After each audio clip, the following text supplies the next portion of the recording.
Hello everyone. तो पिछले video में हम लोगों ने भौतिक भूगोल यानी फिजिकल ज्योग्राफी का सिलेबस देखा था और इस वीडियो में हम लोग ह्यूमन ज्योग्राफी यानी मानव भूगोल का सिलेबस देखेंगे। सिलेबस देख लेने के बाद हम लोग प्रीवियस ईयर के जो क्वेश्चन पूछे गए हैं उन पर डिस्कशन करेंगे। पिछले 2 साल से जब से आपका ये ऑब्जेक्टिव टाइप क्वेश्चन आने लगे हैं वो पूरे पेपर्स हम लोग सॉल्व करेंगे और उसमें देखेंगे किस तरीके से प्रश्न आते हैं और इसके बाद में फिर हम एक एक चैप्टर करके पढ़ेंगे। जो टीचिंग है वो ऑन बोर्ड होगी तो सारी चीज़ें आपको समझ में आएंगी। चैनल को आप लोग सब्सक्राइब कर लीजिए और बेल नोटिफिकेशन ऑन करके हमसे जुड़े रहिए। चलिए सिलेबस देखते हैं। तो फिजिकल ज्योग्राफी की तरह ये भी 5 यूनिट में डिवाइडेड है। पहला यूनिट जो है वो कॉन्सेप्ट एंड नेचर का है यानी अवधारणा एवं प्रकृति। दूसरा यूनिट जो हैबिटेशन जो कि पॉपुलेशन एंड सेटलमेंट में डिवाइडेड है यानी कि जो आवास है जिसमें हमारा आएगा कि अधिवास एवं जनसंख्या। अधिवास मतलब किस तरीके से लोग घर बना के रहते हैं। फिर यूनिट 3 में है इकोनॉमी यानी अर्थव्यवस्था। यूनिट 4 है सोसाइटी एंड कल्चर यानी समाज और संस्कृति। यूनिट 5 है पॉपुलेशन ट्राइब्स यानी जनजातियाँ। ठीक है, तो इस तरीके से 5 यूनिट में जो मानव भूगोल है वो डिवाइडेड है। अब हम एक एक यूनिट को देखते हैं कि इसमें क्या क्या हमें पढ़ना है। तो यूनिट फर्स्ट जो है कॉन्सेप्ट एंड नेचर यानी अवधारणा और प्रकृति। इसमें हमें पढ़ना है मीनिंग यानी उसका अर्थ क्या है, scope and development of human geography, मानव भूगोल का विकास और उसका क्षेत्र, मैन एंड एनवायरनमेंट रिलेशनशिप, मानव और पर्यावरण का जो संबंध है उसमें हमें पढ़ना है डिटर्मिनिज्म यानी निश्चयवाद, पॉसिबिलिज्म यानी संभववाद, नियो डिटर्मिनिज्म यानी नवनियतिवाद, प्रोबेबिलिज्म यानी संभावनावाद। फिर बेसिक प्रिंसिपल कुछ यानी मूलभूत सिद्धांत पढ़ने हैं जिसमें हमारे principle of activity or change यानी क्रियात्मकता का सिद्धांत। फिर है principle of terrestrial unity or whole यानी पार्थिव एकता का सिद्धांत। फिर आता है हमारा यूनिट सेकंड, ये है हमारा हैबिटेशन पॉपुलेशन एंड सेटलमेंट का यानी कि जो लोगों का आवास है उसमें जनसंख्या और अधिवास।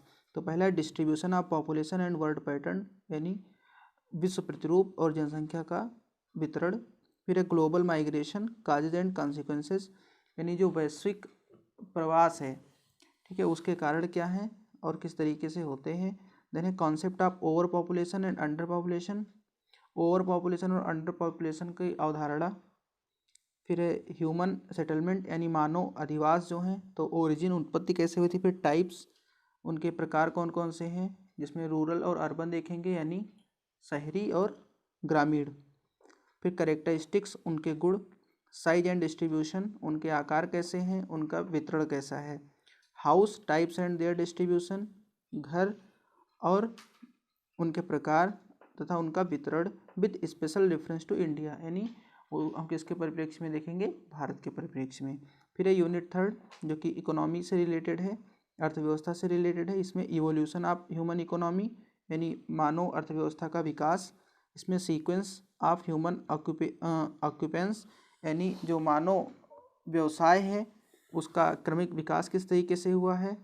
फिर इसमें देखेंगे प्रिमिटिव इकोनॉमीज यानी जो प्राचीन अर्थव्यवस्थाएं हैं हमारी। फूड गैदरिंग यानी भोजन का संग्रहण, हंटिंग यानी शिकार जिसको आखेट बोलेंगे। फिर पेस्टोरल हर्डिंग यानी जो खानाबदोश जीवन है जानवर चराते हुए लोग। फिर फिशिंग यानी मत्स्य पालन। लंबरिंग एंड प्रिमिटिव एग्रीकल्चर यानी वन, लंबरिंग का मतलब होता है जो वनों से इकट्ठा करते हैं लोग, ठीक है। और फिर है प्रिमिटिव एग्रीकल्चर यानी जो प्राचीन खेती थी। फिर है later major innovations and their impact यानी बाद में जो मुख्य नवाचार हुए हैं और उनके प्रभाव। फिर आता है यूनिट 4, ये सोसाइटी एंड कल्चर यानी समाज और संस्कृति पे। इसमें है इवोल्यूशन ऑफ मैन यानी आदमी की जो उद्भव एवं विकास है व्यक्ति का।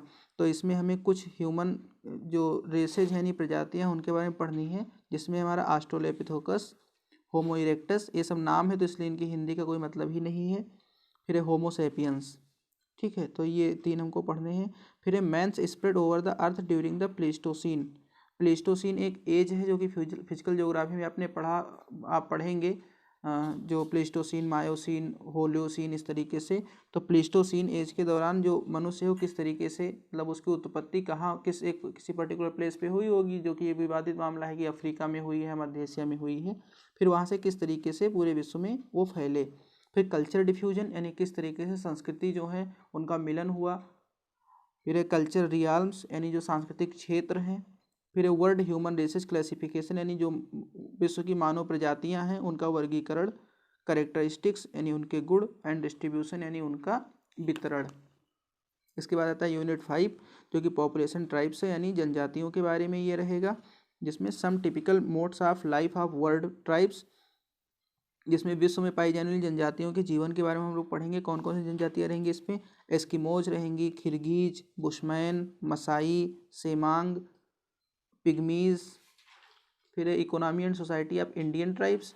फिर इंडियन ट्राइब्स के बारे में हम पढ़ेंगे कि उनका समाज और उनकी अर्थव्यवस्था कैसी है। तो इंडियन सोसाइटी में कौन कौन लोगों को हम पढ़ेंगे? भोटिया, गद्दी, थारू, भील, गोंड, संथाल, नागा। ठीक है, जो कि और उनको ये भी देखेंगे कि with reference to their present transformation, यानी अब तक जो है उनमें क्या परिवर्तन आए, किस तरीके से वो उनमें चेंजेज आए हैं। तो अगर आप मान लो जैसे वैसे भी बीए फर्स्ट ईयर में लोग पहुंचते हैं, जो ज्योग्राफी वगैरह लेते हैं वो कहीं ना कहीं दिमाग में सिविल सर्विसेज को रख करके आगे बढ़ते हैं। तो अगर आपने सिविल सर्विस के सिलेबस देखे हैं तो आपको पता होगा कि ये जनजातियाँ वगैरह और ये सारी चीज़ें वहाँ पे इंपॉर्टेंट है। सीधा सा सेम सिलेबस ही आता है, चाहे आपका ऑप्शनल में ज्योग्राफी ना भी लें तो सामान्य अध्ययन वाले पेपर में आ जाता है, और ऑप्शनल में अगर लेंगे तो डिटेल में पढ़ना ही पड़ता है। और अगर मान लीजिए आप सिविल सर्विसेज के लिए आप नहीं हैं, तो जो भी तैयारी कर रहा है उसको आप ये वीडियो रेफर कर सकते हैं। केवल ऐसा नहीं है कि केवल बीए फर्स्ट ईयर के लिए है। ओके, तो अब ये दोनों पेपर के सिलेबस हो गए। अब अगली वीडियो में हम मिलेंगे प्रीवियस ईयर पेपर के साथ में। तब तक के लिए आप चैनल को सब्सक्राइब कर लीजिए और बेल का नोटिफिकेशन ऑन कर लीजिए। Thank you.